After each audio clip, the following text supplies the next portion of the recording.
Hello, ladies and gentlemen, and welcome to a special start of a new series based on the poll y'all answered for me.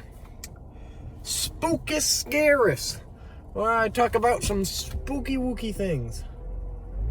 Because, you may not know this about me, because it's rather well hidden. I keep it rather well hidden.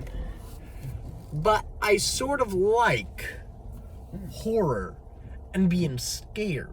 And I really honestly don't like it in person, but I like scary things, scary concepts, scary ideas, scary games especially.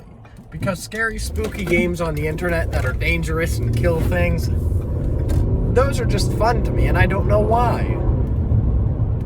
Same reason I like sour, I guess. But, today I'll be talking about the wonderful boyos of Slaughter Me Street. The follower, the waiter, and the greeter. Now, I don't know a whole lot about, anything really. I know they exist. I kinda know their game. And the reason I'm doing this is because, well, first of all, I've sort of built them up in my heads to the point where they're really awesome. Like, I've taken their game is kind of vague about them, so I've taken some creative liberties with them in my exact mind. So don't take anything I say here, take everything I say here with a grain of salt, okay?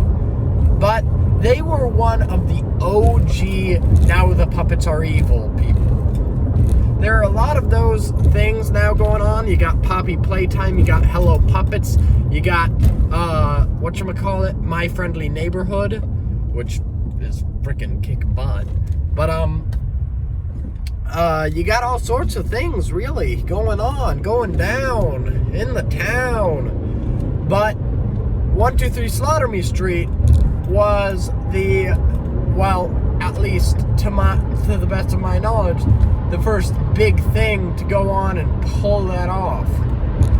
And I've tried to get into the lore. The lore is deeply and immensely complicated, but I think it's suffice to say that something closed down and somebody got mad. And there's a lot of blame. But anyway, these boyos. So, let me see. Follow, greet, wait. Okay, so the follower is this deep blue, kind of gray boyo. He's got little horns. He has little arms, and he looks like a gang beast from that game Gang Beasts, that kind of like Fall Guys. And he has big old teeth, and he's actually kind of cute. On a character level, that is. And he just runs around. Yeah. And the whole point of the game is it's I'm not exactly sure how to play because it's hard to find good footage of it on YouTube. The same is true of Rapture, and Rapture is a really good game. But yeah, I don't exactly know how to play, but I know, like, okay, so I like them on a character level. That's just the fact of it. The follower, he's blue. He's a little man. I probably put him in the thumbnail with the other two. He's the blue one. The greeter is this sort of a pink bird. He has, like, wings that let him glide and, like, do short hops, I guess. No, not actually flying. But, like, a thing gliding squirrels can, well, not gliding squirrels exactly, but a thing certain gliding beings can do is they can sort of, like, flap real hard and get a boost of air, but they can't fly. So that's his whole sitch. And then, like, the waiter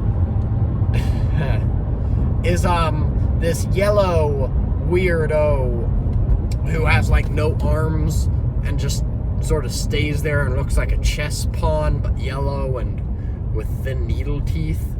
And he's the angry one, and I'd like to assume he has some sort of psychic damage, psionic, you know. Hit him with a mind blast. Just slow him down. I mean, you're just sort of floating like a weird ghost. Of course you have psionics. Anyway, I just like them because, first of all, they work as a team. They always work as a team. And now, that isn't to say they necessarily complement each other. Like, they don't. They work completely independently because, wait, no. They are capable of working completely independently. I mean, at most, the greeter could pick up the follower and throw him somewhere, but the fact is, they also operate, if they're operating together at the same time, they create this really pretty freaking impenetrable balance of abilities. Like, you got your I mean, you don't have, the one thing they don't have is a good ranged attack, but, like, you got all sorts of, mobility. Let's say you try to get away in your car, then any of them could find you, really, although the follower has the, advantage there. If you're, in this tight, closed space, then the, the waiter would get you, because the waiter just loops around the corners and hits you with the mind blast.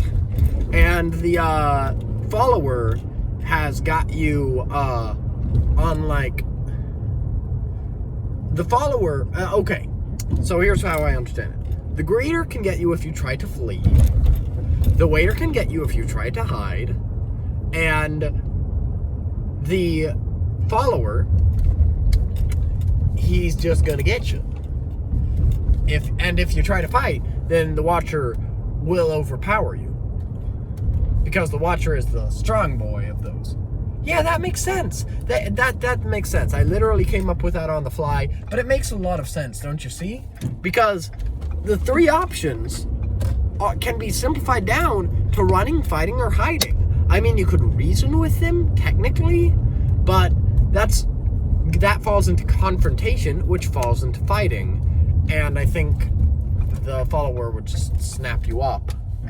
Anyway, it's a short video because there's not a lot to say about them without, like, me horrendously overstepping my boundaries of what is lore and what is not. Probably I just dispensed with a version of them that I've formed up in my mind based on almost no real knowledge of their actual existence. But I just wanted to make the video. And frankly, even if that isn't them, I think it would be a really, really good them. So, if you're not if you have, like, I don't know in what situation you'd use this, but I felt like I wanted to kick it off with something like this, because these dudes really have it handled. They're a hard counter for almost everything, and the only thing you can do is beat them at their own game in one of the categories. You can run faster than the greeter can get you. You can run faster than the greeter can get you. You can hide better than the waiter can find you, or you can fight better than the follower. I hope that's the order. Anyway, thank you all for tuning in. Expect a lot more videos, because this is a series I can absolutely stream out videos about. Like, Disjointed Thoughts only comes once in a while because I feel like a heel for making them, because, like, it's hardly specialty of me to be like, oh, guys, I'm just sitting in my car being weird. But, I can talk a lot about this stuff. I'm trying to cook up a new driving school. I've already talked about Ukraine. Did I? No, that video didn't release. Okay. Anyway, I need y'all to like, comment, subscribe, and share if you want to see more videos. And you all know the drill, alright? All right. So be sure to find that Google form, and bye-bye.